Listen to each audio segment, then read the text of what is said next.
Guys, welcome back to another week of What's for Dinner. If you're new here, hello and welcome. I am Taylor. I'm a stay-at-home wife and mom, and I make these What's for Dinner videos every week and post them on Sundays to hopefully motivate y'all to cook more for your family and give you some new meal ideas. So if you like these kinds of videos, I hope that you will subscribe down below if you haven't already. This week's What's for Dinner is extra special. It is a collab with my friend Kayla over at The Unmodern Millennial. Some of you may already know her. I have collabed with her in the past, and she's also been a part of like the group collabs that I do. She shares What's for Dinners just like me, lots of grocery hauls, and she recently started doing Crock-Pot and Clean with me, which I absolutely love those videos. They're so fun and they get me motivated. So I hope that you guys will check out her video down below and tell her that I sent you over there if you're new to her channel. Now let's go ahead and get into this week's What's for Dinner. It is Friday, and tonight for dinner we are having chicken wraps. I like to do them the easy way and just buy pre-made frozen chicken tenders and cook those and then just make the wraps with those. But I was reminded of chicken wraps by my friend Tamara over at Southern Life Everyday Life. She shared some chicken wraps the other week, but she actually did homemade chicken. It looked really, really good. But I'm just keeping it simple tonight and just doing it this way.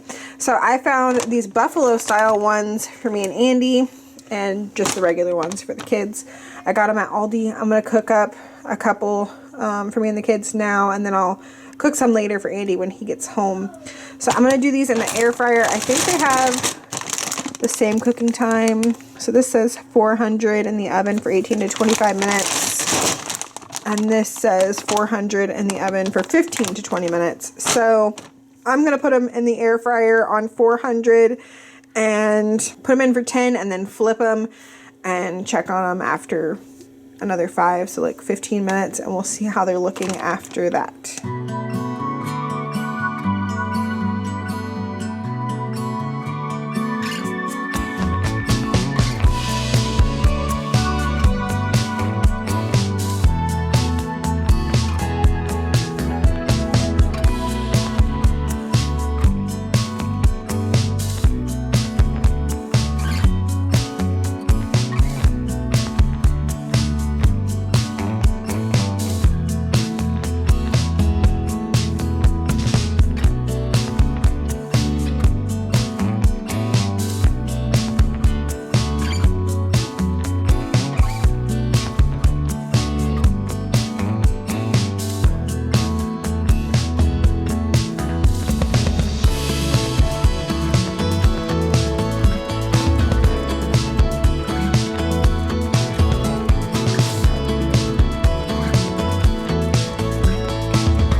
Okay, as you saw, we had some cheese and some lettuce and some ranch and some bacon bits in our wraps.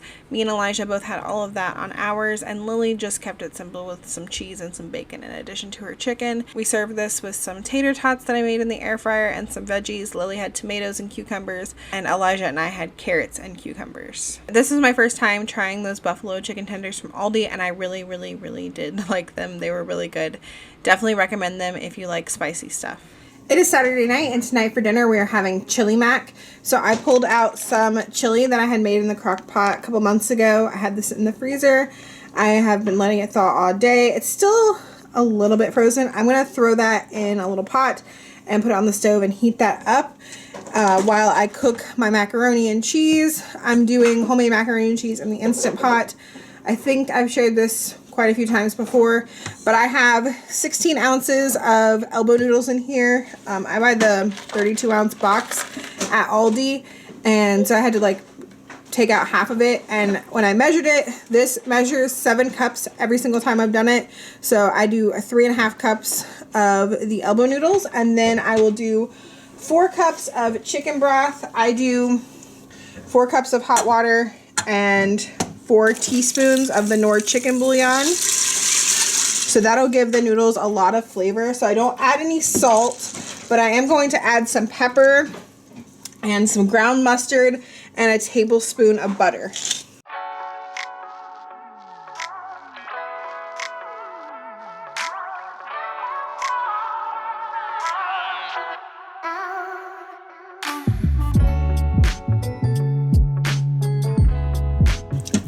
Garlic powder, onion powder, paprika, those are all really good in this as well, but I'm just going to keep it simple with that tonight because we are adding chili to it. So that is all I'm going to do for this right now. I will get some cheese shredded up while it cooks, but I'm going to add on my lid, make sure it's on sealing, and then this is going to cook on manual for 5 minutes, and then we will do a quick release.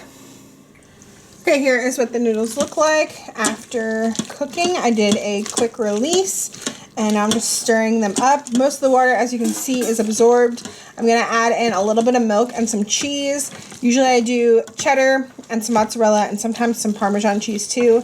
Today I have regular, like, yellow, extra sharp cheddar, and then I've got a little bit of mozzarella, and then I also just shredded up some of that sharp white cheddar from Aldi. So I'm going to do some of that as well. And once all that's melted, I will pour in my chili.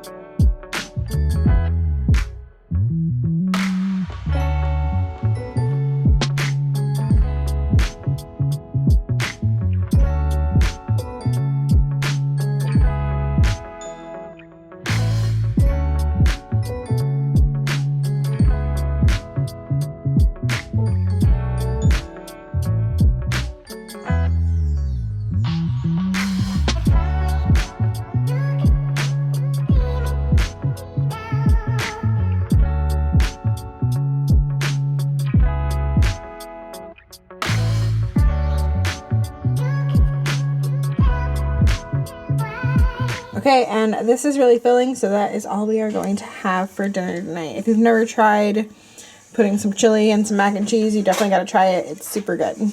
If you saw Wednesday's video, you have already seen these Copycat Olive Garden breadsticks. This is what we had for dinner on Sunday night, and it was part of a collab, and as I said, that video went up on Wednesday, so if you want to see how I made those, go check out that video. I will have it linked down below. And with the breadsticks, we had some chicken fettuccine Alfredo, which is also a Copycat Olive Garden, and it was also in that same video. Monday night, I finally made an impossible cheeseburger pie. I think some of you have actually recommended this recipe, and then I've seen Tiffany over at Large Family Love make it, and Fallon at Moss Family TV, and it always looks so good, so I finally decided to try it. I found a recipe on Pinterest for it, and I altered it because it didn't seem to have enough seasoning and whatnot in it. So I started off by browning 1 pound of ground beef, and I seasoned it with garlic powder, onion powder, Badia Complete, and some salt and pepper. When my meat was browned, I drained off any excess grease, and then I added in 2 tablespoons of ketchup, about a tablespoon of mustard, and about a tablespoon of pickle juice. See, this is something that was not in the recipe, like, at all, and I put this in, like, everything that is cheeseburger flavored, whether it's my cheeseburger crescent ring, or, like, cheeseburger sliders, or, like, cheeseburger pasta. Like, anything that is cheeseburger flavored, I feel like has to have ketchup, mustard, and pickle juice. Next, I mixed together the, like, crust that's going to go on top of this pie, and for that I whisked together 2 eggs, 1 cup of milk, half a cup of Bisquick or your like generic baking mix, and 2 tablespoons of dry onion soup mix.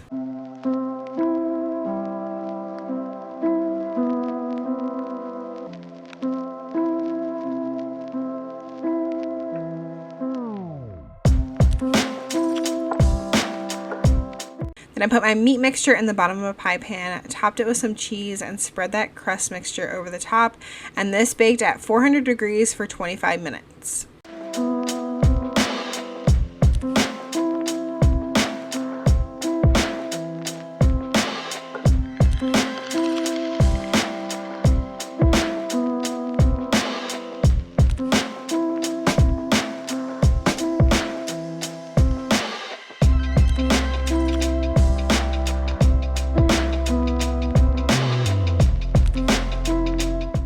I just served the cheeseburger pie with some corn on the side, made a super simple dinner, and everybody absolutely loved this. I will definitely make it again. Okay, tonight for dinner we are doing Chinese barbecue pork. I shared this recipe a couple months back and it was really, really delicious, so we're doing it again. I have this pork loin that I've thawed out. I'm actually going to cut this into 2 or 3 pieces.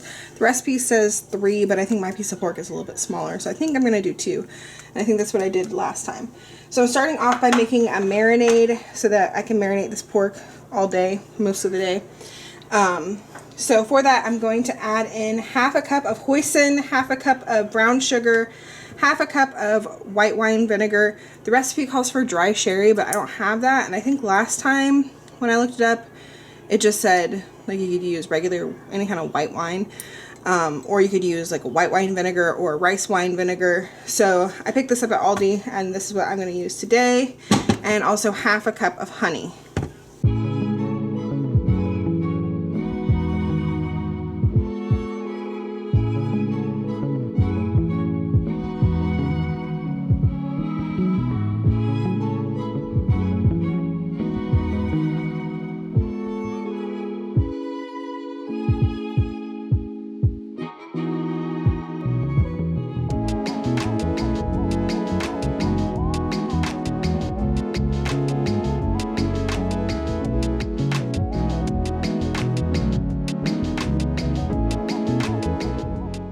Now I'm going to add in a 1/3 cup of soy sauce and 4 tablespoons of oyster sauce.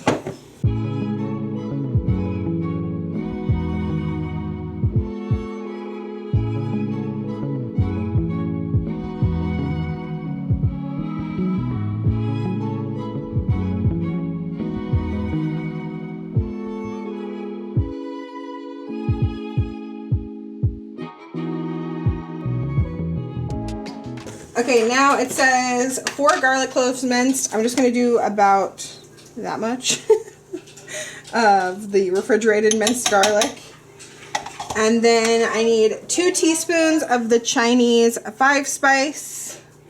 And then it says 1 to 2 teaspoons of red food coloring, which I did not do last time, but I am going to do this time.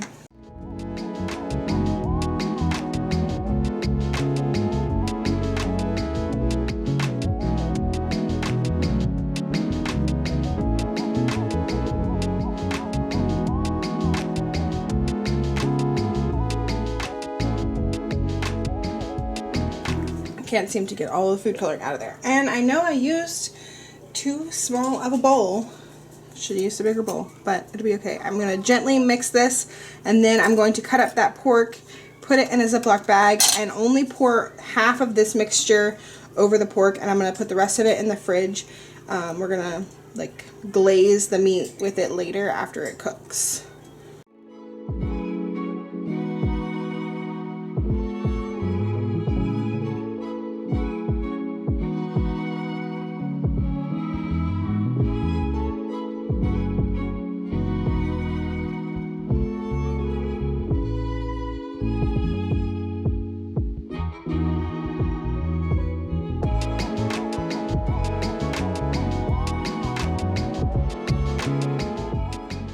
Okay, when it came time to bake this, I put it on a foil-lined pan on top of a baking rack.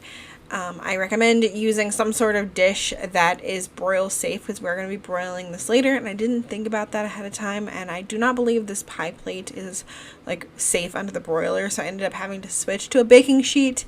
So I recommend just starting off with something that is safe to go under the broiler. And this baked at 350 for about an hour, flipping halfway through. I did use a thermometer in this. Once I flipped it halfway, I put the thermometer in to kind of see where the temperature was at. And I don't cook it 100% through at 350 because we're going to glaze this and broil it. So I get it to where it's about like 10 degrees shy of being done, and then I pull it out and glaze it and flip the oven to broil, and then I broil it on each side for about 5 minutes. To make that glaze to go on the pork, I just took that marinade from earlier, the part that we reserved and didn't put on the meat, and I poured it into a pot, and I added in 2 tablespoons of cornstarch, and I just brought that to a simmer and let it simmer for about 5 to 10 minutes so it got nice and thick.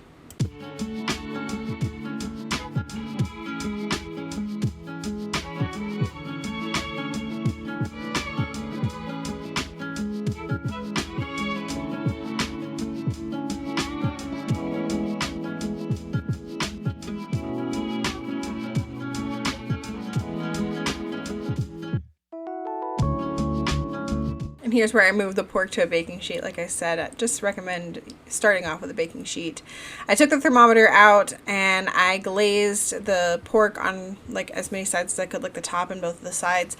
And then, as I said, I stuck this under the broiler for 5 minutes.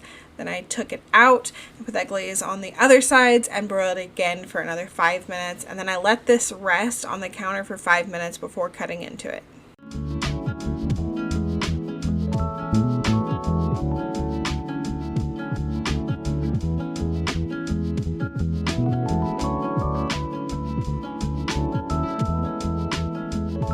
To go with this barbecue pork, I made some fried rice. I make this the same way every time, and I've shown it before, but I will share it again since it's been a while. I start off by heating up some oil in my pan. I do a little bit of olive oil, sometimes I do vegetable oil, and sesame oil. Sesame oil is key to getting your fried rice to taste right. And then I also add in some green onion and just let that get hot. Then I add in my cold white rice. I will leave the video linked down below of how I make my white rice in the Instant Pot. I like to make it early in the day or the day before, make sure it's cold. You get better fried rice if your rice is like old. So I add that to the pan with some garlic powder, some pepper, and some salt, and I just let that get hot. And you'll notice I do season this like multiple times, like every step of the way. Every time I add an ingredient, I will add like some salt and pepper.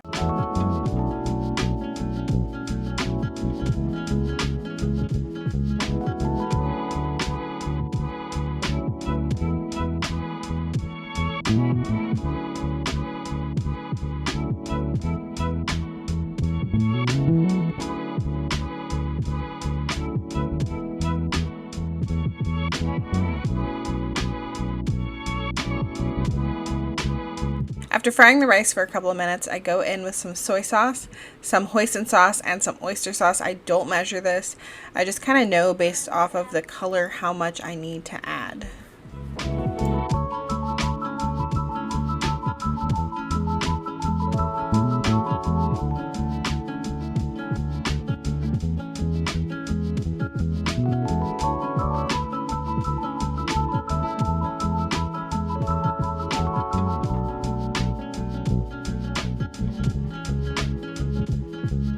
Then I push the rice to the side and I add in some frozen mixed veggies, probably about half of a cup. And I add some salt and pepper to those along with a little bit of soy sauce. Just kind of toss those around to season them, and then I mix them in with the rice.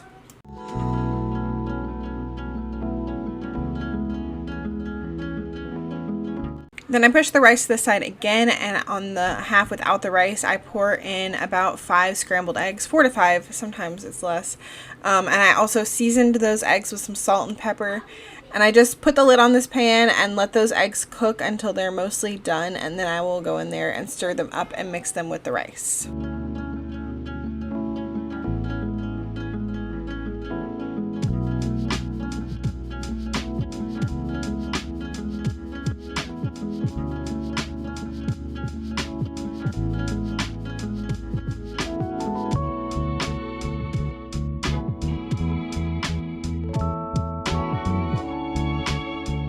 And here's what the finished fried rice looks like. I used to always use those seasoning packets to season it, but I haven't done that in quite a while because I realized it was mostly just like garlic and onion powder and some like dehydrated sesame oil, so you can just add those ingredients to make it taste just like the Chinese restaurant. We just served the pork on top of the rice, and it's so good. Highly recommend trying both of these recipes.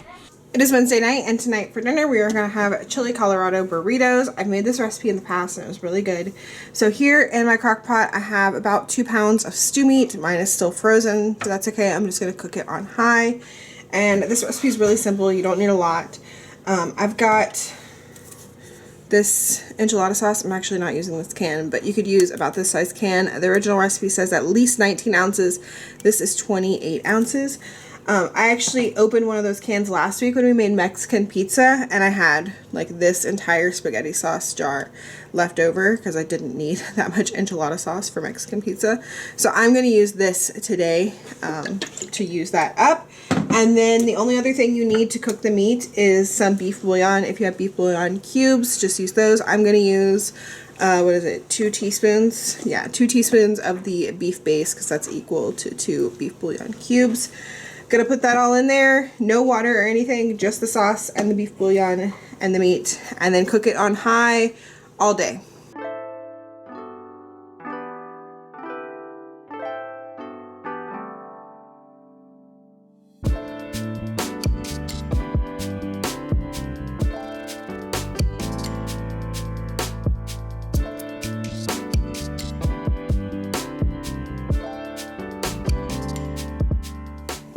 Okay, it's been like 6 hours. I actually turned this down to low about an hour ago, and now I'm going to go ahead and shred this up. Here is what it looks like right now, and I'm just going to use like this giant fork and another fork and just kind of pull this apart. Actually, I might even use like my little meat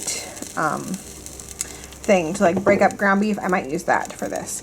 And then I've got a can of refried beans going over here on the stove. I'm going to warm that up, and then we will assemble our burritos with some cheese and the beans, and then we'll put the sauce over top and bake them in the oven for a little bit.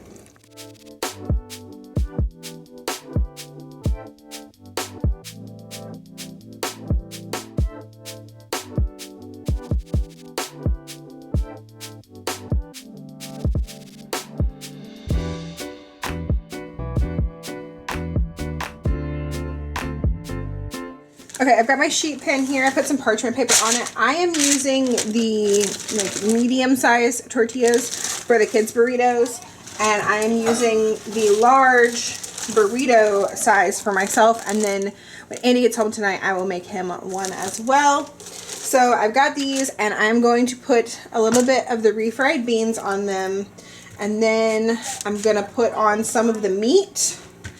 And then I'm going to put on some of that sauce. I'm going to make sure that I kind of use like a slotted thing for the meat to not get the sauce inside the burrito. And then we're going to like get the sauce and put the sauce over the top of the burrito and then top it with some cheese. And then these are just going to go in the oven just to broil for a few minutes to get that cheese nice and melted.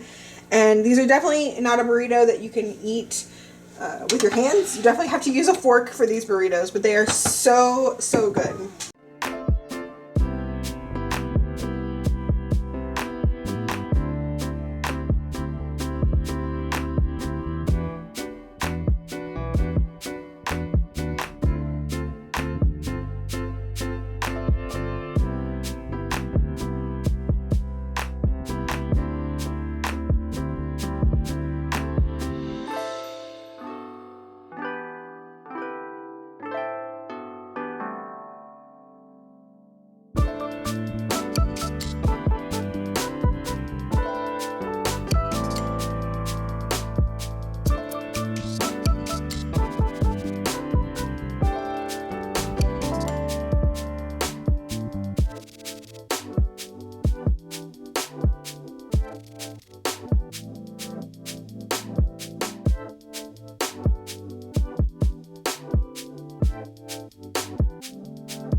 Okay, and you could eat your burrito as is or top it with anything you like. I did a little bit of sour cream. Well, actually, it's plain Greek yogurt because I don't have sour cream. And some pico, and then to go with it, I just heated up some of this cheese dip. It's about time to go back to Sam's Club because we are almost out. Heated up some of that, and we've got some chips from Aldi. We really, really like these ones. Highly recommend them. And the kids don't have anything extra on top of their burritos, so that is it for them. And that is dinner for Wednesday. Thursday night, I actually didn't make anything from the meal plan. Me and Andy were actually able to make a vaccine appointment, but it wasn't until 5 o'clock, so I decided if we're going to go get shots at 5 o'clock, I am not coming home and making dinner after that. So we just all got different things from the freezer and threw them in the air fryer. The kids had popcorn, shrimp, and fries. I had chicken tenders and fries because I really wanted to eat some Chick-fil-A sauce. And then Andy actually made a fish sandwich. He had one of those beer battered fish fillets from Aldi.